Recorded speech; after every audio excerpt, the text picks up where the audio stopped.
నమస్కారం, welcome to Suman TV. నేను గీతాంజలి. మహాకుంభమేళ ప్రయాగ్రాజ్లో జనవరి 13 నుంచి ప్రారంభిస్తే ఫిబ్రవరి 26వ తారీఖు వరకు అత్యద్భుతంగా జరగబోతుందనేది మనం వార్తలను బట్టి ఇప్పుడు వస్తున్న ఇన్ఫర్మేషన్ బట్టి తెలుసుకుంటున్నాం. ఇది నిజంగానే మహాకుంభమేళానా? 144 సంవత్సరాలకు ఒకసారి వచ్చేటువంటి ఈ కుంభమేళాలో అందరూ ఖచ్చితంగా స్నానం ఆచరించండి, వెళ్ళండి, పాల్గొనండి అంటూ చెప్తున్నటువంటి మాటలు ఎంతవరకు నిజం? ప్రత్యేకించి సామాన్య భక్తులుగా, సామాన్య ప్రజలుగా మనందరం ఈ కుంభమేళాకు వెళ్ళి తీరాల్సిందేనా? వెళ్ళాలి అనుకుంటే గనక ముఖ్యమైన రోజులంటూ ఏవైనా ఉన్నాయా? అలాగే అఘోరాలు, నాగసాధువులు ఎక్కువగా వస్తూ ఉంటారు. వాళ్ళ ఆశీర్వాదాలు తీసుకోవటం, వాళ్ళని కలవటం కూడా ఒక అదృష్టమే అని చెప్తూ ఉన్నారు. ఇన్ని కోట్ల మందిలో మనం అసలు ఎలా వెళ్ళగలం? వెళ్ళేటువంటి మార్గాలేంటి? ఎప్పుడెప్పుడు వెళ్ళాలి? ఈ వివరాలన్నీ ఈ వీడియోలో తెలియజేస్తాను. అయితే వివరించేందుకు ప్రస్తుతం మనతో పాటు ఉన్నారు ప్రముఖ జ్యోతిషులు బ్రహ్మశ్రీ నందిభట్ల శ్రీహరి శర్మ గురువు గారు. వారితో మాట్లాడదాం. గురుగారు నమస్కారం అండి. వాగర్థావివ సంపృక్తౌ వాగర్థ ప్రతిపత్తయే జగతః పితరౌ వందే పార్వతీ పరమేశ్వరౌ.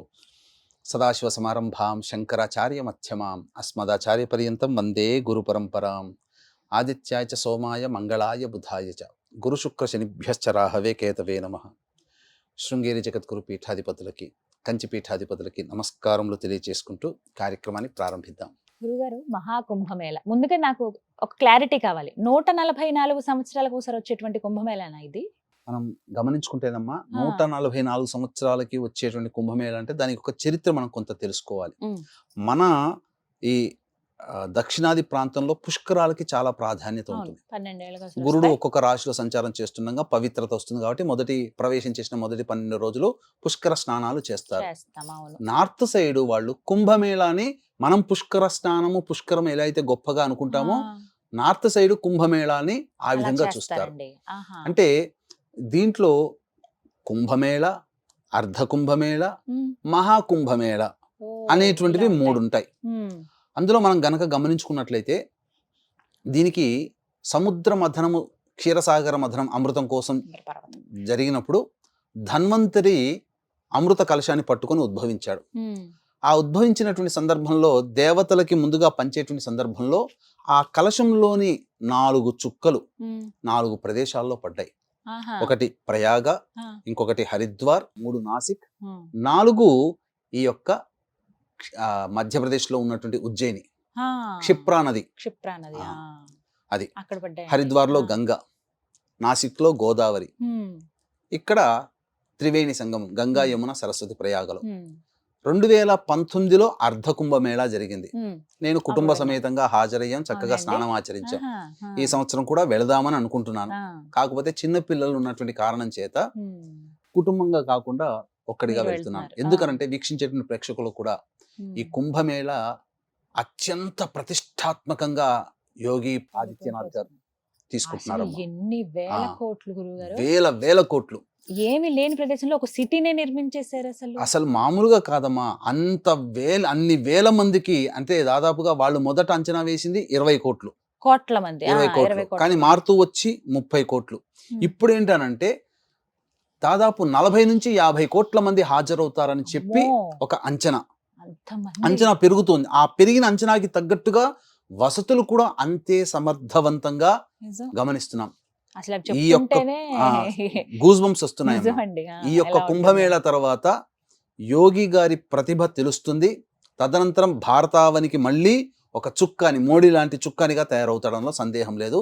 ఎందుకంటే సమర్థుడు ఉండాలమ్మా. అసమర్థుడు చేసినప్పుడు జరిగిన తప్పిదాలకి నా తప్పిదం అనుకొని కూర్చొని ఉండడు అసమర్థుడు. అసమర్థుడి కన్నా సమర్థుడైనటువంటి పరిపాలన దక్షుడిగా ఉండాలి. ఇక మీరు అడిగినట్టుగా 144 సంవత్సరాలుగా వచ్చింది ఇదేనా అని అంటున్నారు. అయితే అర్ధ కుంభమేళ ప్రతి 6 సంవత్సరాలకి జరుగుతుంది. కుంభమేళ 12 సంవత్సరాలకి. అయితే ఈ యొక్క గురువు రవి సంచారం జరుగుతున్నటువంటి సందర్భంగా వాటిని పరిగణలోకి తీసుకొని చెప్పారు. రవి మకర రాశిలో ఉండగా, గురువు వృషభ రాశిలో ఉండగా ఈ యొక్క కుంభమేళ జరుగుతుంది. అయితే కొన్ని అంచనాల ప్రకారము, అంటే మనకు కొన్ని నివేదికల ప్రకారము మహాకుంభమేళ అంటే 12 సంవత్సరాలకి ఒక కుంభమేళ కదా, అటువంటి 12 గడిస్తే ఆ 12వ దాన్ని మహాకుంభమేళ అంటారు.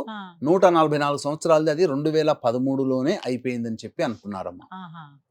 జరిగింది. కొంతమంది ఇప్పుడు కూడా లెక్కలో వేసుకొని ఇది కూడా మహాకుంభమేళ అని చెప్తున్నారు చెప్తున్నారండి, అవును. కొన్ని నివేదికల ప్రకారము. ఏది ఏమైనా కుంభమేళ కదమ్మా. దీనికి దాదాపుగా డిసెంబర్ మాసం, మార్గశిర మాసం నుంచే సాధువులందరూ వచ్చారు. అసలు 1,50,000 గుడారములు ఉన్నాయమ్మా అక్కడ. వచ్చేటువంటి వాళ్ళకి ప్రయాణికులుగా వచ్చేటువంటి వాళ్ళందరూ కూడా ఆ యొక్క స్నానం ఆచరించడానికి వచ్చేటువంటి వాళ్ళందరూ కూడా వసతి ఏర్పాట్లు 4 వైపులలా 24 అవర్స్ కిచెన్ నడిచేటువంటిది కూడా పెట్టేస్తున్నారు. వచ్చినటువంటి వాళ్ళకి ఎక్కడ కూడా భోజనానికి ఇబ్బంది కాకుండా వసతిగా ఉండేందుకు గుడారాలు ఏర్పాటు చేస్తున్నారు. అలాగే ముఖ్యంగా స్నానం ఆచరించినటువంటి స్త్రీలు ఆ స్నానం ఆచరించి బయటి దాకా వచ్చి ఇబ్బంది పడకుండా అక్కడనే నదిలో ఉండగానే బోట్లోనే మార్చుకునే విధంగా చాలా పకడ్బందీ వ్యవహారంగా స్త్రీలకి అనుకూలంగా కూడా ఉన్నాయి. కాబట్టి స్త్రీ పురుషులు అందరూ కూడా ఇప్పుడు, ఎందుకంటే కొన్ని అసాంఘిక శక్తులు ఉంటాయమ్మా ఎక్కడైనా కానీ, కాబట్టి స్త్రీలకి పెద్దపీట వేసే విధంగా, వాళ్ళని గౌరవించే విధానంగా, వారు స్నానం చేసిన చోటనే మార్చుకునే విధానంగా ఉంటుంది. అంత పకడ్బందీగా చేశారమ్మా.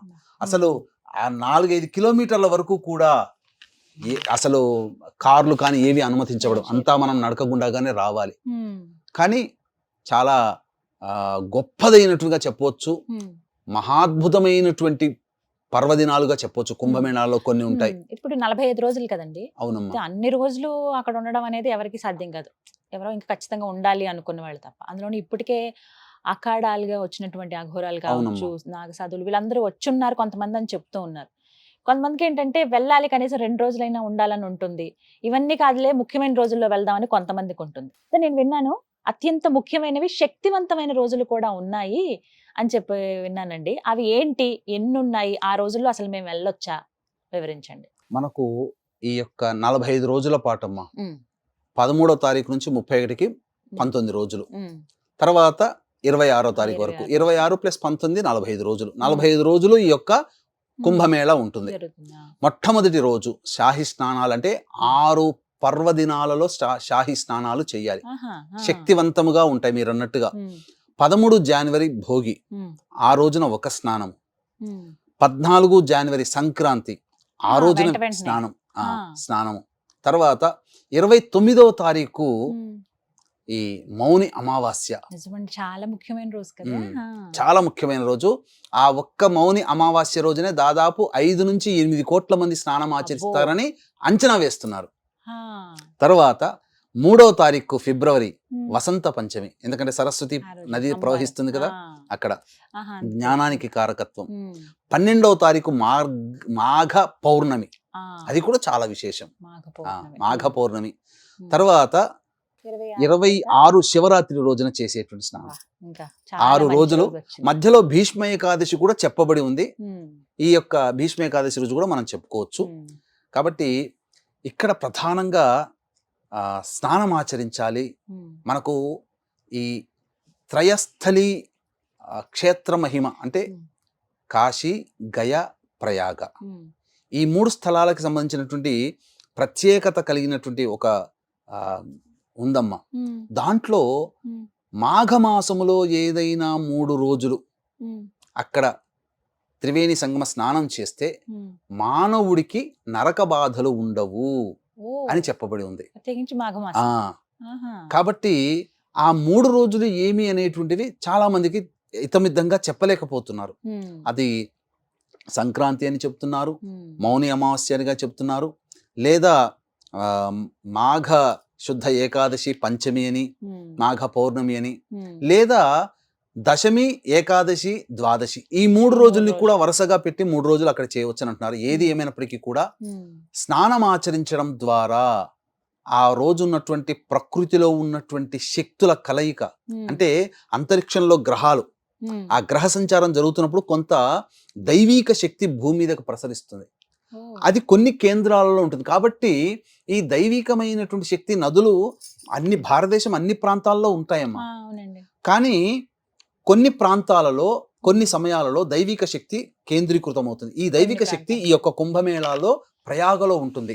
త్రివేణి సంగమంలో సంబంధించినటువంటి స్నానం ఆచరించడం. కాబట్టి అందరూ కూడా స్నానం ఆచరించవచ్చు. ముఖ్యంగా చెయ్యాల్సినటువంటి విధులు ఆ యొక్క త్రివేణి సంగమ స్థలికి చేరుకున్న వెంబడి నుంచి మళ్ళీ అక్కడి నుంచి వెళ్ళేంత వరకు కూడా మాంసాహారము భుజించకూడదు, మద్యపానము తీసుకోకూడదు, దంపతులుగా వెళ్తే దాంపత్యము ఉండకూడదు, బ్రహ్మచర్య వ్రతాన్ని ఆచరించాలి, సదా నారాయణుని స్మరణ, సదా శివనామ స్మరణ చేసుకుంటూ ఉండాలి. ఆ ఉన్నటువంటి రోజులన్నీ కూడా చాలా పుణ్యవంతమైనటువంటి సమయముగా, శక్తివంతముగా భావించుకొని ఆ విధంగా అక్కడ చరించాలి. తర్వాత వీక్షించేటువంటి ప్రేక్షకులకు కూడా గమనిక, ఈ యొక్క ఫిబ్రవరి 12వ తారీఖు రోజున మాఘ పౌర్ణమి సందర్భంగా సమస్త పాపక్షయార్థము తిలా హోమము అనేటువంటిది మన పీఠం ఆధ్వర్యంలో 3 రోజుల పాటు జరుగుతుంది. అవకాశం ఉన్న వాళ్ళు ఆ తిలా హోమంలో, ఎందుకంటే ప్రయాగలో అంటేనమ్మా, ప్రయాగలో తిలలు దానం చేయాలి, తిలా హోమం చేయాలి ఖచ్చితంగా. కాబట్టి అటువంటి బృహత్తరమైనటువంటి మహత్తరమైనటువంటి కార్యక్రమం మాఘ పౌర్ణమి దరిమల 3 రోజుల పాటు చేస్తున్నాం. అక్కడ పిండ ప్రదానాలు కూడా చేసుకోవచ్చు, తర్పణాలు కూడా వదలవచ్చు. ఆ కార్యక్రమాలు కూడా చేయాలనే సంకల్పం ఉంది. పిండ ప్రదానాలు, తర్పణాలు, తిలాహోమం 3 రోజుల పాటు జరుగుతాయని చెప్పవచ్చు. అవకాశం ఉన్న వాళ్ళు వీరి యొక్క ఎలా సభ్యత్వం తీసుకోవాలనే వివరాలు కార్యక్రమ తదనంతరం కాంటాక్ట్ చేయవచ్చు. ఇక మనం గమనించాల్సింది ఏంటంటే తిలాదానం చేయాలి. ఆ రోజున తీసుకుంటారు తిలాదానం. బ్రాహ్మణుడు ఖచ్చితంగా మనం పుష్కరాలలోనైతే ఏ విధంగానైతే కుటుంబ సమేతముగా వెళ్ళి స్నానం ఆచరించి తదనంతరమున ఉత్తర క్షణమునే తర్పణాది కార్యక్రమాలు, పిండ ప్రధాన కార్యక్రమాలు చేస్తారో ప్రతి వాళ్ళు చేయాల్సిందే అక్కడ. అంటే ఇప్పుడు మనం దక్షిణ భారతదేశానికి సంబంధించి తెలుగు వాళ్ళగా ఎప్పుడెప్పుడు ముఖ్యమైన రోజులని అలా ఏమైనా చెప్తారా? మనకు చెప్పబడినటువంటిది ఈ 6 స్నానాలు చాలా ముఖ్యమైనవి. కాకపోతే నేను కొన్ని ప్రికాషన్స్ అయితే చెప్పదలుచుకున్నానమ్మా. ఎందుకంటే లక్షలు కాదమ్మా, కోట్ల మంది వస్తున్నారు కదా, ఒక రోజున 5 నుంచి 8 కోట్లు ఎక్స్పెక్ట్ చేస్తున్నారు. కాబట్టి దయచేసి చిన్న పిల్లలు ఉన్న వాళ్ళని తీసుకెళ్ళకండి. అదొకటి ప్రికాషన్స్, జాగ్రత్త. ఎందుకనంటే ఒక ఉత్తర క్షణంలోనే ఎక్కడికి పోతారో తెలియదు అంతమందిలో.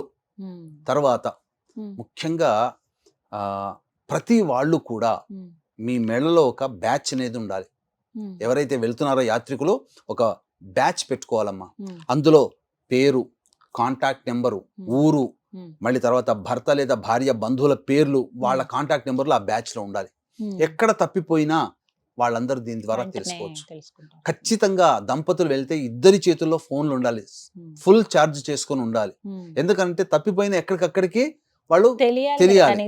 తర్వాత ఎందుకు చెప్తున్నా అంటే ఇవన్నీ మానవ తప్పిదాలు జరిగేటివి.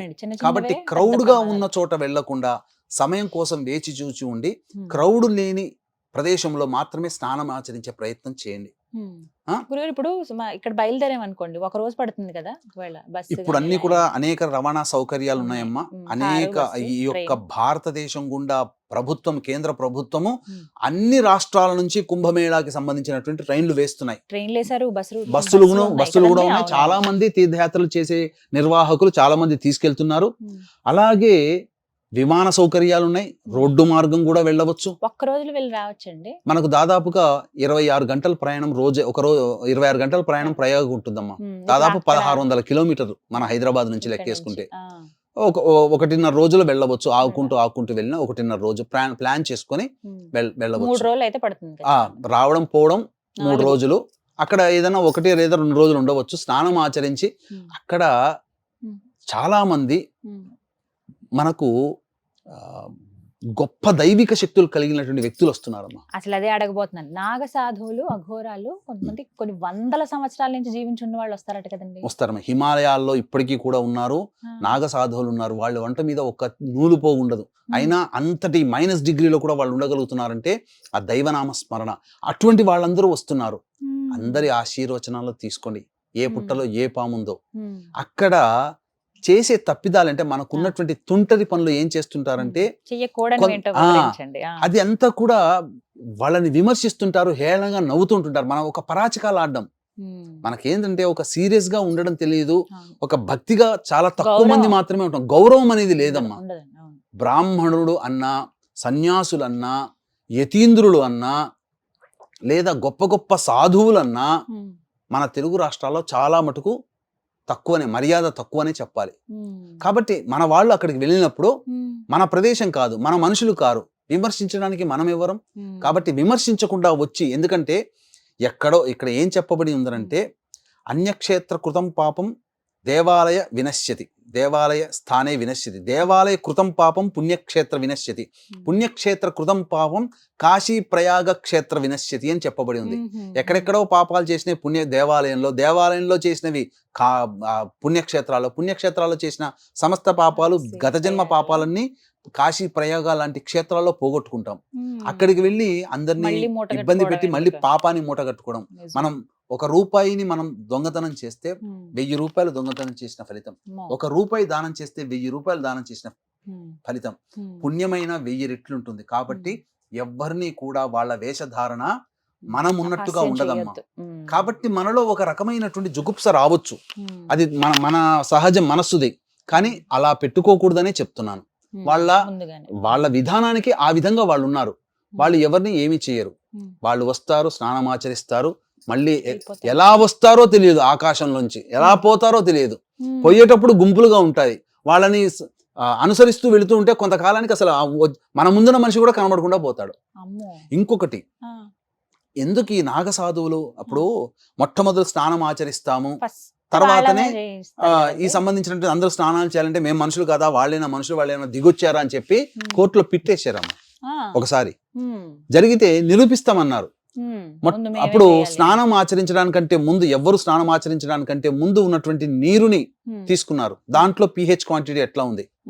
నాగ సాధువులు స్నానం చేసిన తర్వాత pH క్వాంటిటీ ఎంత పెరిగింది, పవిత్రత, ఆ వైరస్ కానీ అన్ని కూడా దాదాపు 80% పెరిగింది. అప్పుడు సైన్స్ నిర్ధారించింది. కాబట్టి నాగ సాధువులలో ఏదో మహత్యం ఉంది, కాబట్టి వాళ్ళు స్నానం ఆచరించిన తర్వాత ఆ నీరంతా పవిత్రత చేకూరుతుందని చెప్పి అప్పుడు స్నానం, ఆ పవిత్రత పొందిన నీటిలో మనం అప్పుడు సాధారణమైన మన మానవులు మనం ఆచరించాలి. అందుకే ముందు వాళ్ళు చేస్తారమ్మా. అందుకనే వాళ్ళకే ప్రాధాన్యత ఉంటుంది. వాళ్ళ యోగనిష్ట ముందు మనం, వాళ్లకు గురువు చెప్పాడు అని అంటే ఇప్పటికీ కూడా కొంతమంది ఇలా చేయి పట్టుకొని కనిపిస్తారమ్మా, ఉన్నారు. వాళ్ళ గురువు ఆజ్ఞించాడట, ఇలా చేయి పట్టుకొని ఉండు, నేను చెప్పేంత వరకు చేయి దించకు అని చెప్పి. అది యాంటీన్లాగా పనిచేసింది. రక్త ప్రసరణ ఆగిపోయి శరీరం కూడా మనలాగా ఉండదు, ఇక అయిపోయింది, ఇట్లాగే అతుక్కుపోయినట్టుగా. కొంతమంది చాలా మాట కూడా మాట్లాడరు. కొంతమంది ఆ గోల్డ్ కత్తిరించుకోకుండా ఉంటారు, శిఖ ఉంటుంది. వీళ్ళందరూ గురువు ఆజ్ఞ ప్రకారం అమ్మా. కాబట్టి నాగ సాధువులు చాలా గొప్పవాళ్ళు. అందరి ఆశీర్వచనాలు తీసుకోండి, పుణ్యాన్ని సంపాదించుకోండి.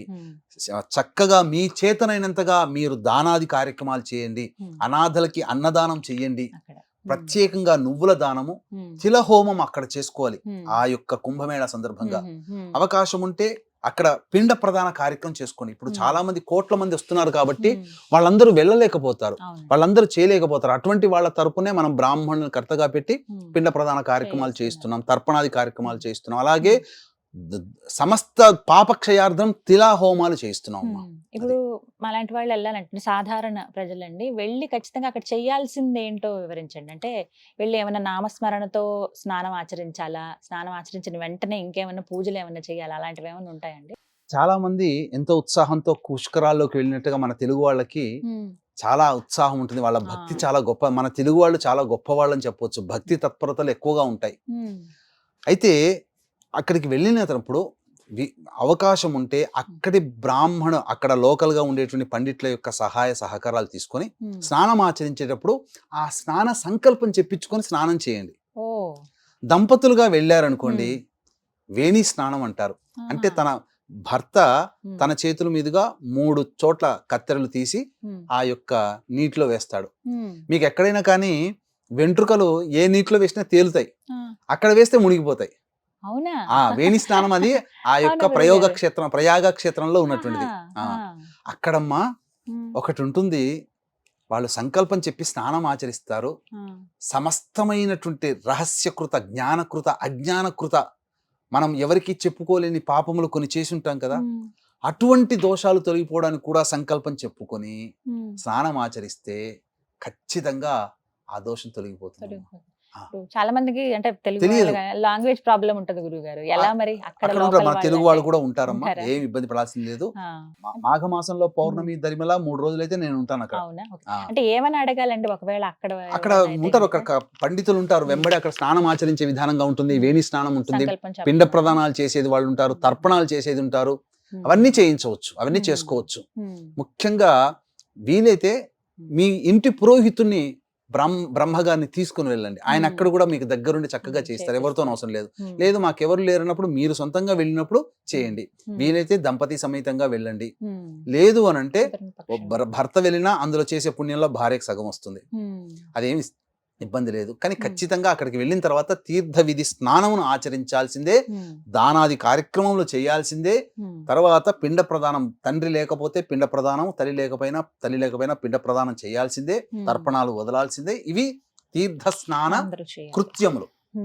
అది చాలా మంది అక్కడ ఆ స్నానం ఆచరించేటప్పుడు ఉమ్మి వేయడం కానీ, మూత్ర విసర్జన చేయడం కానీ, బట్టలు ఉతుకోవడం కానీ అట్లాంటివి చేయకూడదు. చాలా పవిత్రంగా వెళ్ళాలి. అసలు స్నానం ఆచరించడానికి చేసే విధానము తీర్థక్షేత్రాల్లో ఎలా ఉంటుందంటేనమ్మా, చాలా మంది తెలియక పొద్దునే లేచి మొహం కడుక్కొని ఇంత టీ తాగేసేసి వెళ్ళిపోయి స్నానాలు చేస్తుంటారు. కానీ గంగా మహాతల్లి, యమునా తల్లి, సరస్వతి అంతర్వాహిని, ఏ తీర్థక్షేత్రానికి వెళ్ళినా మొట్టమొదలు మనము కాలకృత్యాదులన్నీ తీర్చుకొని మలమూత్ర విసర్జన దంతధావన అన్ని చక్కగా చేసుకొని స్నానము చేసి పొడి బట్టలు కట్టుకొని అప్పుడు మళ్ళీ స్నానానికి వెళ్ళాలి. అంతే తప్ప నిద్రలేచి మొహం కడుక్కొని స్నానం, మన ఇంట్లో స్నానం చేసినట్టుగా స్నానం చేయకూడదు. ఆ స్నాన ఫలితము రాదు. కాబట్టి యథావిధిగా చక్కగా మనం ఎక్కడైతే బస చేసి ఉంటామో అక్కడ స్నానం ఆచరించి శుచితో మళ్ళీ స్నానం చేయాలి. ఇంట్లో దిగినటువంటి హోటల్లో కానీ ఏ రూమ్ లోనే చక్కగా సబ్బు పెట్టి స్నానం చేసుకోవచ్చు. చాలా మంది చేసిందంటే అక్కడికి వెళ్ళి సబ్బు పెట్టుకొని స్నానం చేస్తారు. కాశీకి వెళ్ళినా అంతే, గయాకు వెళ్ళినా అంతే, ఏ కృష్ణా గోదావరి నదీ తీరంలోనైనా అంతే, ఇదే పనులు చేస్తారు. దానివల్ల అసలు ఫలితం రాకపోగా ఇబ్బందులు అనేటువంటి కలుగుతాయి. కాబట్టి ఎప్పుడు కూడా ఆ విధంగా స్నానం ఆచరించకుండా రూమ్ లో స్నానం చేసుకొని మంచి బట్టలతో వెళ్ళి పవిత్రముగా స్నానం చేసి రావాలమ్మా. ఇది స్నాన విధి. ఒక 4 రోజులు అంటూ పెట్టుకుంటే మంచిదమ్మా. 4 రోజులు పెట్టుకుంటే చాలు. మళ్ళీ మన జీవితంలో ఇంతటి వైభవోపేతమైనటువంటిది చూడలేము. మళ్ళీ 6 సంవత్సరాలకి ఉజ్జయినిలో జరుగుతుంది, క్షిప్రా నదిలో జరుగుతుంది. 2020 2031 అవుతుంది. మళ్ళీ గయకి రావాలంటే మళ్ళీ 12 ఏళ్ళకి కానీ రాదు, అంత రాదమ్మా. 12 ఏందమ్మా, ఇంకా చాలా సంవత్సరాలకి రాదు. అటు హరిద్వార్కి తిరగాలి, అటు ఈ సంబంధించినటువంటి నాసిక్ లో రావాలి, తర్వాత మళ్ళీ ప్రయాగకు రావాలి. చాలా సమయం ఉంది. అప్పటికేమో ఏం జరుగుతుంది కానీ ఇప్పుడున్న ఈ అవకాశాన్ని అయితే ఎవరు వదులుకోకూడదమ్మా. కుంభమేళ అత్యంత ప్రతిష్టాత్మకంగా యోగి ఆదిత్యనాథ్ గారు చేస్తున్నారు. అసలు నభూతో నభవిష్యతి. హ్యాట్స్ ఆఫ్ చెప్పాల్సిందే. ఏర్పాట్ల గురించి చెప్తుంటేనే అసలు గూస్ బంప్స్ వస్తున్నాయమ్మా. ఏర్పాటు గురించి మన మానవ మాత్రం ఏదో దైవశక్తి పూనితే తప్ప అట్లాంటి వాళ్ళు చేయలేరమ్మా. మానవ మాత్రం మన వంటి వాళ్ళము ఇంట్లో 10 మంది ఇంటికి వస్తేనే భోజనం వండలేక అల్లాడిపోతాము. అటువంటిది కోట్ల మందికి ఆయన ఆతిథ్యం ఇస్తూ ఆయన అందరినీ చక్కగా చూసుకోగలుగుతున్నాడంటే ఒక దైవిక శక్తి నడిపిస్తే తప్ప కాదు. అసలు చెప్పాలంటే ఆధ్యాత్మిక హిందూ సనాతన ధర్మం పరిఢవిల్లుతుంది అన్నట్టుగా ఉంటుంది.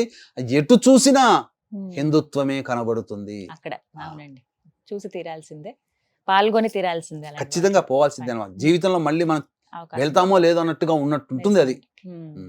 చాలా చక్కగా వివరించారు గురుగారు. ధన్యవాదాలు. సర్వం శ్రీ ఉమామహేశ్వర పరబ్రహ్మార్పణమస్తు.